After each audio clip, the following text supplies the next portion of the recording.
Okay, now that you've gotten all the screws loose, remember there's supposed to be 9 total, so I'll go ahead and show you again just to make sure. There's one here, here, and this is one of the recessed ones. If your PS3 is facing the same way, you'll see that it's down inside the housing. Here, here, here, here, here in the corner, right here, and then there's one more right in front of that one, and they both have arrows pointing to where they're supposed to be removed. But just remember to take these 2 screws out that are recessed. A lot of people forget those, and it will break the housing if you try to force it, so that's pretty important. And next I'll show you where the hard drive is, how to take it out. A lot of people go ahead and do that first. It doesn't really matter as long as you do want to make sure that it's taken out though. So just get something to wedge in here and don't mar the plastic up obviously, and just pop that cover off. You'll see a little notch where you can actually enter this, and then you just set that aside. You see this little clip right here that's hinged. Now this being the front of the PS3 where you would actually plug in your USB controllers, go ahead and pull toward the front of the PS3, slide it back, and don't pull it out yet, but slide it back first because that actually unplugs the hard drive, and then you can go ahead and pull it toward the side and pull it out. So there's your hard drive.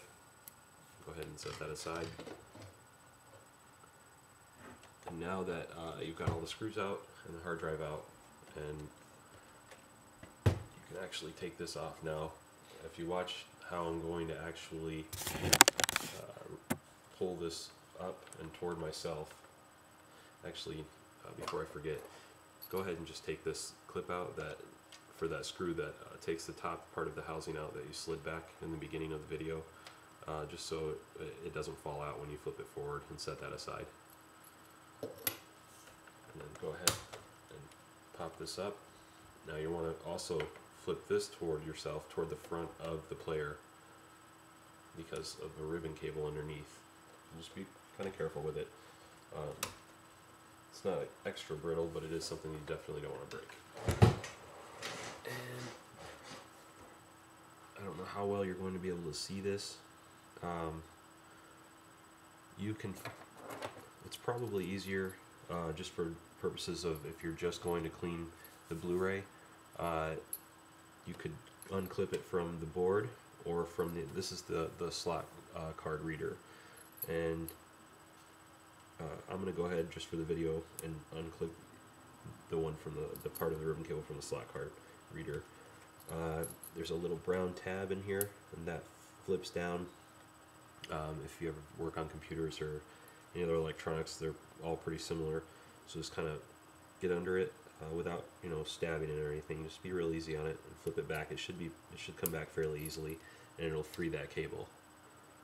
And that's that. Now you can remove the top with a slot card reader. Go ahead and set that aside.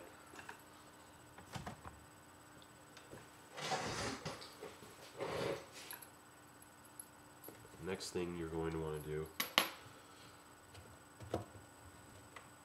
is access the Blu-ray player.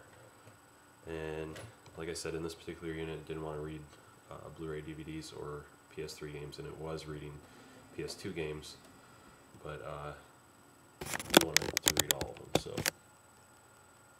and this cable you're going to want to pull up on. Let's see if I can get a little closer view of it for you.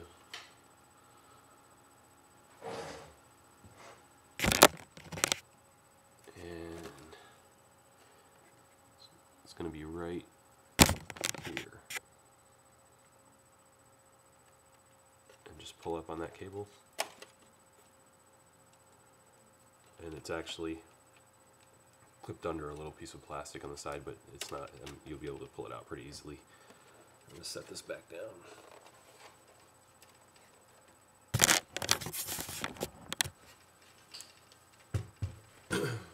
Now, with this being the front of the player, and the front where the Blu-ray actually loads right here, you're going to want to flip this up, and remember the way that I'm flipping it, and then look how my PS3, which way it's facing, so that you know you're flipping it up the right way. Just so you're careful with the ribbon cable, and you flip it up toward yourself, you'll see the ribbon cable right here. Same type of connection. It's going to be a longer brown tab that you're going to need to flip up, so if you can, make sure you're putting even pressure on both sides. Usually it flips up pretty easily, but they don't always, so just make sure that you don't break it. That one did. It came up pretty easily. So now you have the Blu-ray player out, and that's that. It's completely unsecured once you take off the top case. So because those long bolts that you took out were actually going through the front and two back sides of this. So here's the Blu-ray player, and I'm going to go ahead and pause the video, and I'll show you in part 3 the cleaning, and then we'll go from there to another process that would fix the PS3 player.